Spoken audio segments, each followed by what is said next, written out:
دنیا میں مذاہب کی وجہ سے کافی لوگ اپنی جان سے گئے ہیں، مطلب آپ دنیا میں جہاں بھی دیکھیں، پہلے بھی دیکھ لیں کہ جہاں بھی مذہب کی وجہ سے کچھ نہ کچھ لوگوں کی جانوں کا ضیاع ہوا ہے۔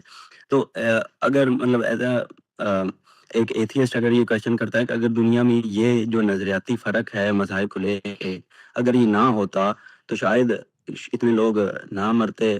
اگر ہم اس کا، چلو آپ کہتے ہیں کہ اگر مذہب انسان کو کنٹرول کرتا ہے، چلو آپ بیسٹ دیکھ رہے ہیں، تو اگر ورسٹ دیکھیں تو مطلب اس میں ہی کیا؟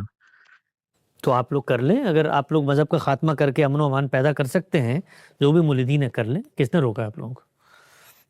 کر لیں، ہوگا نہیں نا، اس لیے کہ مذہب میری فطرت کی ضرورت ہے۔ اس کے سوء استعمال سے جو مفاسد پیدا ہوتے ہیں، اس سے اس کی موجودگی یا اس کی ضرورت کا سوال ختم نہیں ہوتا۔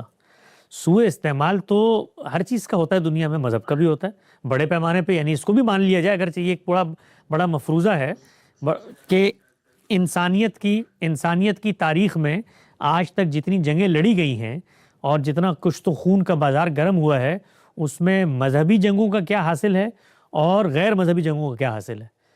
تو اس میں تو پھر آگے بڑھ کے کوئی شخص یہ کہے کہ وہ لوگ جو مذہب کو نہیں مانتے ان کا دنیا سے صفایا کر دینا چاہیے یا ان کے نظریات کا خاتمہ کر دینا چاہیے، اس لیے کہ اگر جنگیں بغیر کسی مذہبی اقدار کے ہوں تو ان کا انجام تو وہ ہوتا ہے جو ہٹلر اور مسولینی کے ساتھ ہوا، یا دوسری جنگ عظیم میں ہوا، یا مثال کے طور پہ سکندر اعظم نے کیا۔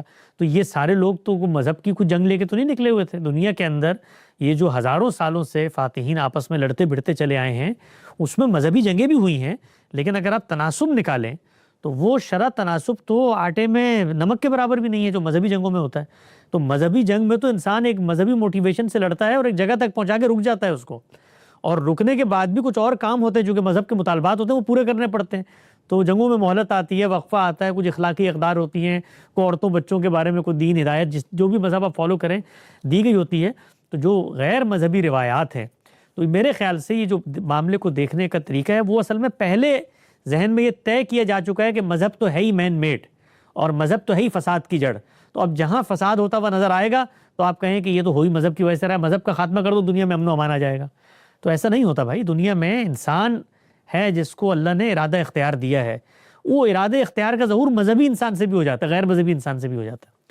تو اس کو پابند اقدار کرنا ہے، طاقت کو پابند اقدار کریں گے تو خون خرابہ رکے گا۔ مذہبی نیریٹو جو ہیں وہ بھی اپنا ظہور طاقت کے بات کرتے ہیں۔ مطلب اسرائیل اس وقت جو کر رہا ہے وہ پہلے تو نہیں کر سکا، اس لیے کہ طاقت نہیں تھی۔ تو طاقت آتی ہے تو انسان وہ سب کچھ کر بیٹھتا ہے۔ تو یہ انسان کے امراض ہیں جس کو مذہب کے کھاتے میں ڈالا جاتا ہے۔ جزاک